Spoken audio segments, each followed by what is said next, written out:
तो दोस्तों आप सभी का अपने शोएब सर एकेडमी चैनल में। आइए आज हम लोग देखेंगे मराठा साम्राज्य के महत्वपूर्ण प्रश्नोत्तर डीएलएड थर्ड सेमेस्टर के, जिसमें हम अति लघु प्रश्न भी कवर करेंगे और लघु उत्तरीय प्रश्न भी। चलिए भाग एक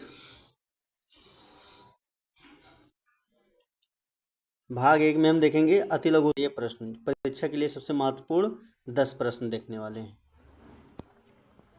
यहाँ पर आप देखेंगे अति लघु उत्तरीय प्रश्न जो कि 1 से 3 तक के। प्रश्न नंबर 1, 2, 3 दिए गए हैं। पहला प्रश्न क्या है? शिवाजी के माता पिता का नाम क्या था?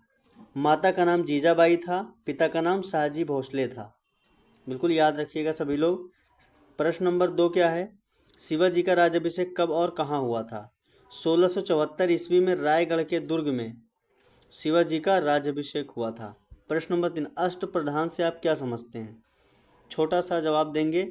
शिवाजी के प्रशासन में सहायता देने वाले 8 मंत्रियों के समूह को अष्टप्रधान कहा जाता है। मोस्ट इम्पॉर्टेंट है, ध्यान रखिए सभी लोग, याद रखिए इस क्वेश्चन को। शिवाजी के प्रशासन में सहायता देने वाले 8 मंत्रियों के समूह को अष्टप्रधान कहा जाता था। प्रश्न नंबर 4 और 5 यहाँ हम देखेंगे।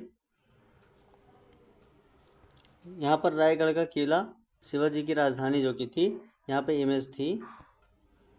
ठीक है, देखिए प्रश्न नंबर 4, चौथ और सरदेशमुखी क्या थे? उत्तर, ये मराठाओं द्वारा वसूले जाने वाले भू राजस्व कर थे। चौथ 1/4 भाग और सरदेशमुखी 1/10 भाग होता था। ठीक है। प्रश्न 4, जो चौथ था ये अपने राज्य के बाहर के राज्यों की सुरक्षा के लिए चौथ वसूला जाता था और अपने यहाँ पर 1/10 भाग वसूला जाता था अपने राज्य में मराठों द्वारा।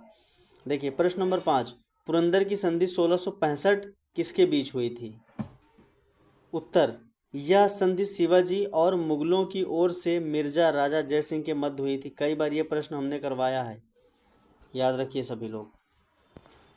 प्रश्न नंबर 6 से 8 यहाँ देखेंगे हम। प्रश्न नंबर 6 से 8, प्रश्न नंबर 6 को देखेंगे।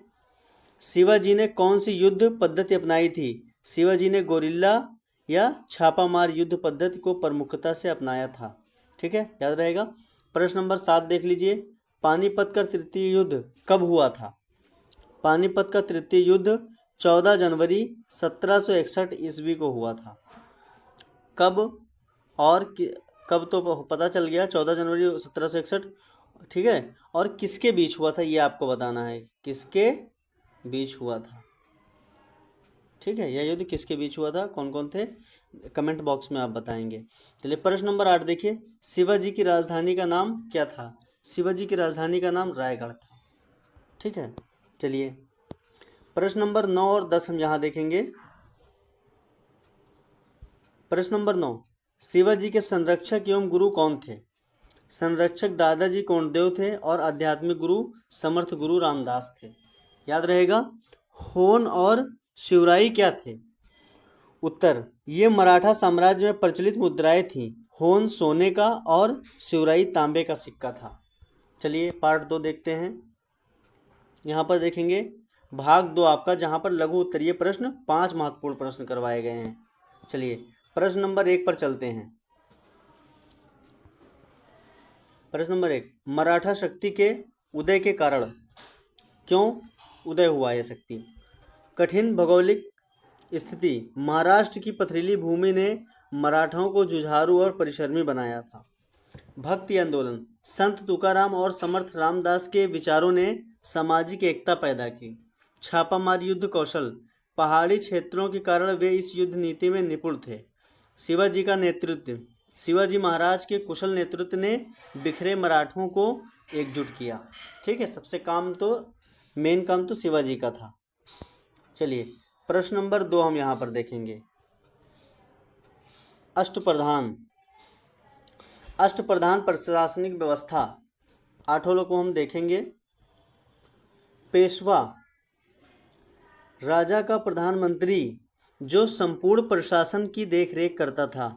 समझ गए, पेशवा कौन था? राजा का प्रधानमंत्री जो संपूर्ण प्रशासन की देखरेख करता, जैसे आज के समय में राष्ट्रपति और प्रधानमंत्री। तो यहाँ पर एक तरह से देखा जाए तो राष्ट्रपति राजा हो गया और प्रधानमंत्री पेशवा। ठीक है। सुमंत कौन थे? सुमंत देखिए विदेश मंत्री, जैसे अपने जयशंकर प्रसाद जी हैं। ठीक है, सॉरी जयशंकर प्रसाद जी नहीं, S Jaishankar, doctor S Jaishankar जो हैं हमारे विदेश मंत्री हैं। इस तरह से सुमंता विदेश मंत्री जो अन्य राज्यों से संबंधों का प्रबंधन करता था। मंत्री, गुप्तचर, सचिव, पंडित राव, दान, न्यायाधीश, न्याय। समझ में आया? अन्य लोग जैसे क्या थे, मंत्री जो होते थे वो गुप्तचर, मंत्रियों में क्या गुप्तचर भी होते थे। सचिव जो राजकीय पत्राचार देखता था। पंडित राव जो दान दक्षिणा के बारे में पूरा प्रबंधन करते थे, देखते थे। न्यायाधीश जो न्याय करता था, न्यायिक चीज़ों को पूरा देखता था। न्याय तो राजा करता था। ठीक है। अमात्य क्या होता था? वित्त एवं राजस्व मंत्री। अमात्य कौन होता था? वित्त एवं राजस्व मंत्री जो आय व्यय का लेखा जोखा रखता था। समझ में? वित्त यानी आर्थिक इकोनॉमिक, रुपए पैसे का, और राजस्व यानी जमीनी कर का, उन चीज़ों का जो देख रेख लेखा जोखा रखता था वो अमात्य होता था। सेनापति, सेनापति कौन होता था? सैन्य विभाग का प्रधान, सैनिकों की भर्ती और प्रशिक्षण का प्रभारी होता था सेनापति। ठीक है। यहाँ पर देखेंगे पंडित राव, यानी पंडित राव जो होता था दानाध्यक्ष। ठीक है, जो दान आता था उन सब चीज़ों का दान का अध्यक्ष था वो। अमात्य मजूमदार, सचिव सुरनीस, न्यायाधीश काजी उल उजत। ठीक है। चलिए प्रश्न नंबर 3 देखेंगे हम। प्रश्न नंबर 3 में क्या है? पुरंदर की संधि की मुख्य शर्तें। ध्यान दीजिए, देखिए ये वाला जो है ये मराठा साम्राज्य है। थोड़ा और जूम कर दें आपको, ये देख लीजिए। ये यहाँ देखिएगा, ये जो एरिया है बेटा ये मराठा एम्पायर है, और ये वाला जो है Rajput rule region with limited Maratha influence. ठीक है ना। और जो इस तरीके का ये रिवर को दर्शा रहा है, करंट इंटरनेशनल बॉर्डर, और ये जो है ये करंट आज के टाइम का इंटरनेशनल बॉर्डर को दिखा रहा है। और जो डॉट से हैं वो सिटीज़ अंडर इंडियन रूलर्स है ना। और ये जो है एरिया ये पोर्चुगीज़ का है। तो अब देख लीजिए इसमें ये है ना।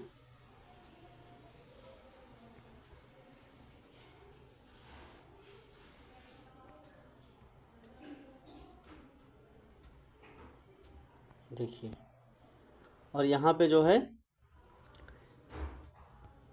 पहले प्रश्न को देखिए, पुरंदर की संधि की मुख्य शर्तें क्या क्या थी। देखिए, शिवाजी को अपने 35 जिलों में से 23 किले 35 किलो में से 23 किले मुगलों को वापस देने पड़े। ये पुरंदर की संधि है, बहुत इंपॉर्टेंट है, बस यही 4 पॉइंट याद कर लेना हो जाएगा। शिवाजी को अपने 35 किलो में से 23 किले, कितने? 35 किलो में से 23 किले मुगलों को वापस देने पड़े। शिवाजी के पुत्र संभाजी को मुगल दरबार में 5000 का मनसबदार बनाया गया। शिवाजी ने मुगलों को बीजापुर के विरुद्ध सहायता देने के वचन दिया। यह संधि 1665 ईस्वी में औरंगजेब की ओर से जयसिंह के दबाव में हुई थी। ठीक है। चलिए प्रश्न नंबर 4 हम देखेंगे। यहाँ पर बहुत अच्छा प्रश्न है, पानीपत का तृतीय युद्ध। ठीक है, यह युद्ध 1761 में अहमद शाह अब्दाली और मराठाओं के बीच हुआ था। अभी हमने कहा था कि आपको कमेंट बॉक्स में बताना है ना। बताइएगा कमेंट बॉक्स में। महत्व उसका क्या था? मराठों की पराजय ने उनकी अजेयता के भ्रम को तोड़ दिया। भारत में ब्रिटिश साम्राज्य के उदय का मार्ग आसान हो गया, क्योंकि मराठा उनके मुख्य प्रतिद्वंदी थे। मराठों की अखिल भारतीय शक्ति बनने की महत्वाकांक्षा को गहरा धक्का लगा। ठीक है, मोस्ट इम्पॉर्टेंट प्रश्न है, याद रखिएगा। चलिए प्रश्न नंबर 5 में देखिए। प्रश्न नंबर 5 जो आपका है, पेशवा बाजीराव प्रथम की उपलब्धियां क्या थी? हिंदू पद पातशाही, उन्होंने मराठा साम्राज्य को अटक से अटक तक फैलाने का स्वप्न देखा। सैन्य प्रतिभा, पालखेड़ा के युद्ध में निजाम को पराजित कर संधि के लिए मजबूर किया। मालवा और गुजरात, इन महत्वपूर्ण क्षेत्रों पर मराठा प्रभुत्व स्थापित हुआ है ना, जो कि पहले मुगल का था। उन्हें लड़ाकू पेशवा और हिंदू शक्ति का अवतार कहा जाता था। चलिए प्रश्न नंबर 5 आपका कंप्लीट हुआ। ठीक है, लघु अति लघु दोनों कंप्लीट हो गए। यहाँ पर थोड़ा सा देखेंगे, ये देखिए यहाँ पर क्या है,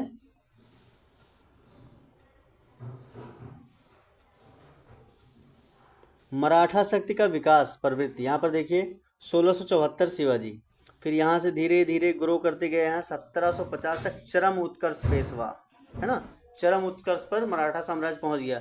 फिर जैसे चरम पे पहुँचा, कोई भी चीज़ देखिए स्टार्ट होती है, वो जैसे चरम पे पहुँचती है फाइनल, बस वहीं से डिक्रीज होना शुरू हो जाती है। आप, है ना, आप लोग मैच्योर हैं, समझ जाएंगे, ठीक है, बिल्कुल ध्यान दीजिएगा, है ना, अपने दिमाग पे जोर डालिएगा कि कोई ऐसी चीज़ है क्या चरम पे पहुंचने के बाद और भी बढ़ती है, ठीक है।